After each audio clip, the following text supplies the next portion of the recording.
Hi, I'm Gemma Lauren Krebs, author of the Locked series, here reading you my first book, Nothing Lost. Hope you guys are enjoying it so far. Make sure you follow me at Gemma Lauren Krebs and at the Locked series for more of these videos and further updates on book 2 and whatever else is going on. You can purchase Nothing Lost on Amazon.com if you're interested, or just listen to me reading it right here and enjoy. I'm just doing this so that you guys can have something to listen to and another thing to do. Hope everything's going well. Let's get into Chapter 10, Exile. When I woke, I felt flattened. I'd tossed and turned for most of the night, and it was now late morning. Dust motes sailed softly through beams of sunlight. Unwilling to move, I watched them. Jevin was probably in the garden with my father. Usually I had things I wanted to do when I wasn't in the garden, but I seemed unable to remember them. I had no friends to talk to but the one currently bound to the garden. If Jevin was with me, we could spar at the training grounds. I sat up a little. I could still go train. Pushing up off the bed, I steadied myself. I could do this. It would be fine. I could go practice my sword play. Opening the cupboard where I'd been keeping Jevin's sword, I saw the bottom shelf was empty. For a moment I thought the sword had been stolen, but remembered that Jevin had taken it back to his room to polish. I had forgotten to ask him to return it. His was the only sword I had access to, the only one I was allowed to use. Digging my toes into the warm rug, I contemplated what to do. I changed into a comfortable tunic and laced up my boots. Jevin usually kept his window open. I doubted the sword would be difficult to find or that he'd mind if I took it back to practice. He had given it to me after all. I smiled as I contemplated the small adventure. The day was already balmy as I flung open the window. Moist, heated breeze tumbled into my room. Jevin's window was just 2 over from mine. I pressed myself up onto my own window sill until I sat on it. Closing my eyes and leaning into the warm air, I listened to leaves shifting. I jumped down, landing just past the flowers growing below. The day was clear as crystal, the sky wide and cloudless. I stretched out my arms to feel the sunlight. The sun glinted off Jevin's window. When I pressed on the glass pane, it slid open. I peeked into his room. The oil lamps were out, the room empty. His window was higher up than mine had been from the inside. I scanned the area around me, making sure I was alone. There were only standing stones and bushes as witnesses. It took 2 tries to get onto the sill. I landed hard on his seagrass rugs and stood still for a moment, hoping no one had heard. There was the sword, lying flat on Jevin's desk, covering scattered papers. At the desk, I saw briefly that the papers were notes on the garden. I smiled. Truly, I was proud of Jevin for being wholehearted in his learning. He was retaining information so quickly. I picked up the sword but knocked a few of the papers to the floor. Bending to pick them up, I stopped when I saw what exactly was written on them. They were indeed notes on his studies, but this was too much. There were detailed drawings of the garden, at least the basic shape of pools and plant placements, many of them labeled. If anyone found this, I had to talk to Jevin. Information like this wasn't ever meant to leave the garden. I didn't want to leave it here, but couldn't think of a safe place to keep it otherwise. The only option I could see was to burn it. I had to memorize these things about the garden by being in the garden. Jevin should have to do the same. I went back to the desk and moved the papers around, checking each in turn. Most were Jevin's notes on my version of the garden handbook. These were fine, though I wish they weren't out in the open. I slid those papers into the top drawer of his desk. There was one other paper where Ch.10 had started noting information on taking care of the plants surrounding the tree. I took that one too. Perhaps it would be fine leaving these here for the day, but I didn't want to risk it. Hopefully Ch.10 would understand why I'd burned them when I brought it up to him later. The main oil lamp in his washroom was still lit, and I dipped a corner of both papers into the flame. Holding them over Ch.10's wash basin, the curling gray parchment fell.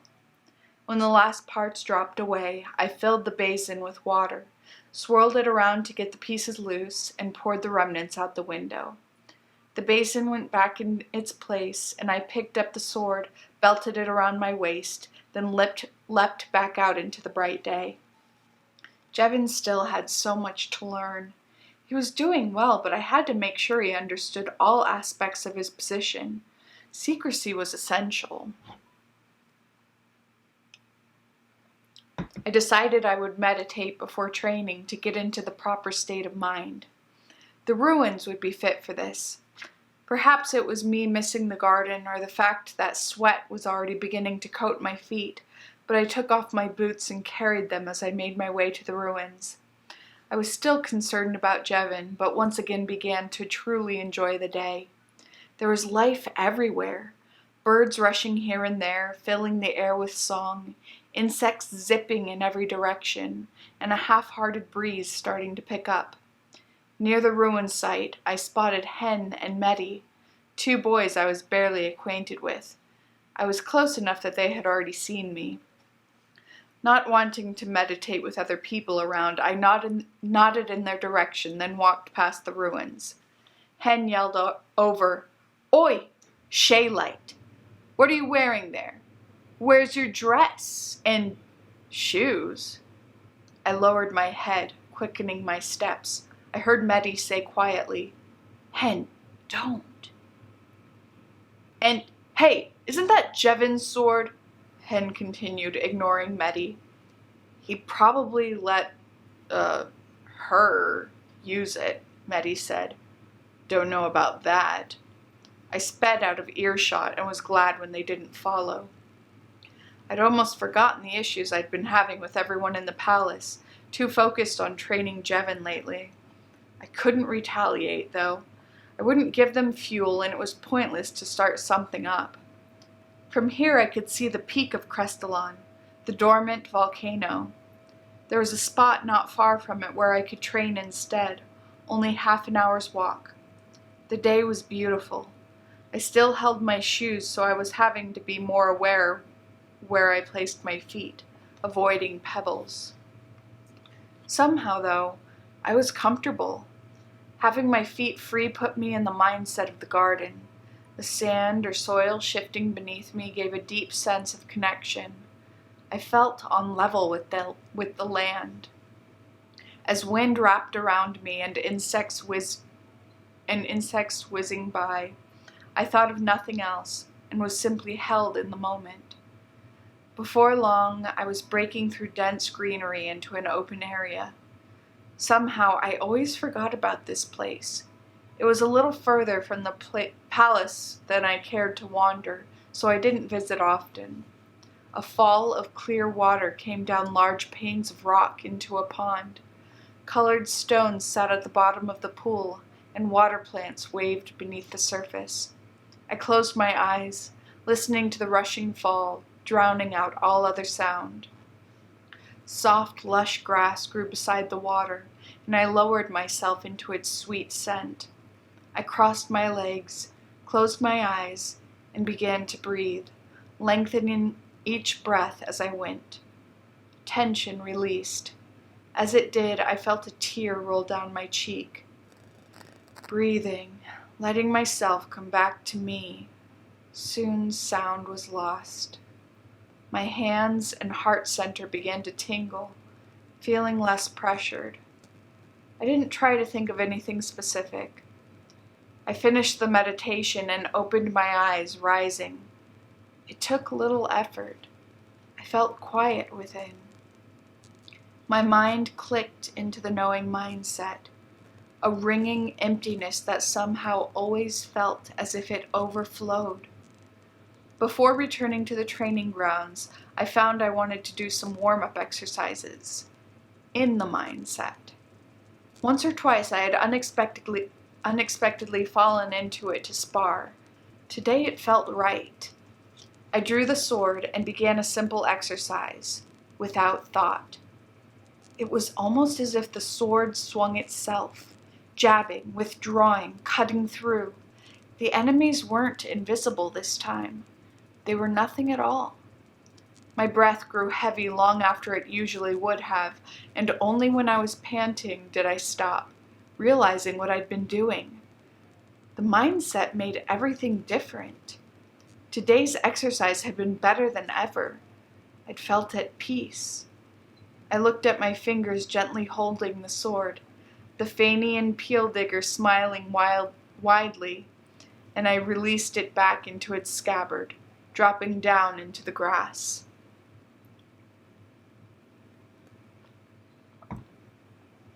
The training grounds were mostly deserted when I arrived.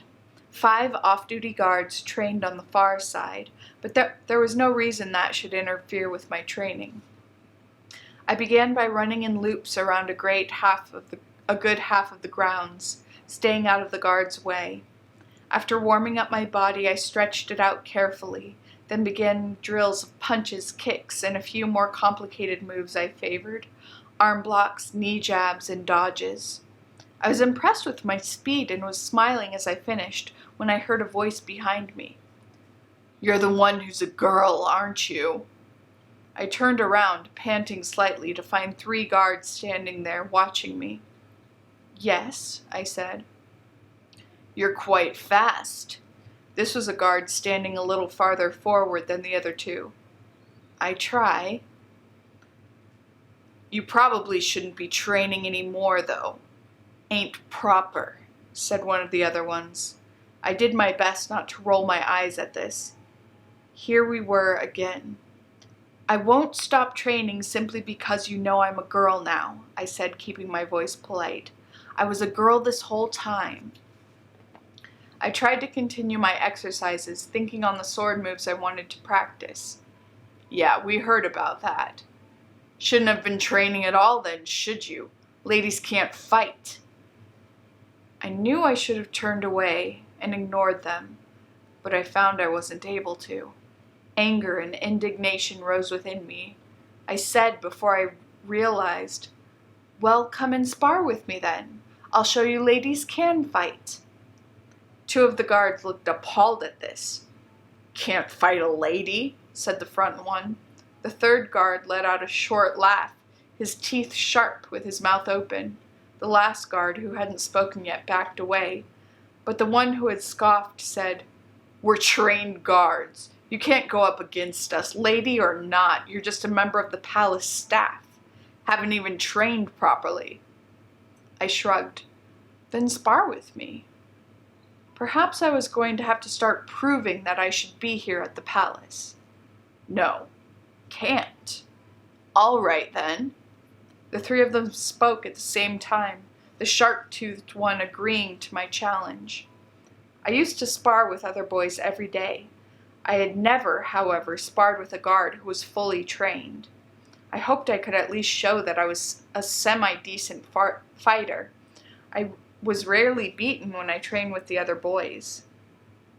The guard began to remove his sword belt. It seemed we were going hand to hand. One of the other guards took it for him and seemed to be trying to talk him out of it, glancing over at me with disgust. "I'm going to show her," my opponent said, smiling cuttingly. Hoping I wouldn't embarrass myself, I rolled my neck to loosen it. Then I remembered how easily it had been to swing my sword when I'd purposely been in the mindset. Should I use it against this guard? I truly didn't know my chances against him. I now realized I didn't often watch the guards train. Still, I would take on this trial. I was tired of being underestimated, of others trying to decide how I should act or dress, and of losing. I decided to use the mindset, use everything in my power to put up a good fight, and hope I came out the other end in a somewhat better place. Taking a breath, I felt my mind empty. Calm coursed through my body, flooding the areas that had been too tense without my realizing. The guard came to his place across from me. "You have no chance. I'll show you that a girl cannot pretend to be a man. There's no place for your kind here." I didn't know what he meant by my kind, but I didn't get angry. His voice seemed to roll off me, and I just stood, ready. The other two guards seemed to be making comments as well, but I found it easy to ignore them. "If I win," he said, "you can't train here anymore. In fact, you can't practice combat at all." He grinned nastily. "I won't promise any of that." His face contorted towards anger. I focused as he brought his hands up, fists tight. I went looser, almost relaxing my hands completely, and lowered my weight into my legs.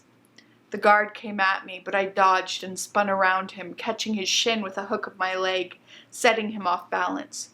"Blast it!" he let out. He came at me with a series of punches. They seemed rather slow, however, and I blocked each one. I decided to move into the offensive as his last punch went just far enough to leave an opening. I elbowed him in the side of his ribs, then came up around him under an arm to place my hands on his back and push him forward and away. He was fast to recover and spun around with a kick. The heel of his boot just clipped my ear. It fizzed with pain, but I relaxed further into the mindset to continue. Before he snapped his leg back, I grabbed his knee, slamming it down to the ground. This left him no choice but to put his hands out to catch himself and stop his face from hitting the ground. "Bit!" I didn't give him a chance to finish his thought. He turned onto his back again and shot his legs forward forcefully to drive me off. I had already moved above where he could reach me, though, and my hand was flat against his throat. This was how sparring matches ended, so I got up after a second, standing back. I had won! The guard was still on the ground, his face seething. The other two guards were silent. "I can fight," I said, hoping that was obvious by now, but wanting to say it clearly. I didn't want to spend any more time with these guards. "May I go back to practicing now?" The guard pushed himself to his feet, grunting, and said, "As if I would use my full strength on you, girl. Lucky." I almost laughed, but decided not to, staying still. The other two guards came and gave the third his sword. "If I had been using this," he yanked the sword back and raised it to my face, "you'd be dead." I seized up as he suddenly spat on me. It landed on my cheek and he walked away laughing. I wiped the spit harshly with the sleeve of my tunic. Even in winning, I couldn't win. My mindset was gone. The training ground was empty. I let out an enraged yell. So that was chapter 10. Hope you guys are enjoying the reading so far, and I hope you're doing well. Bye.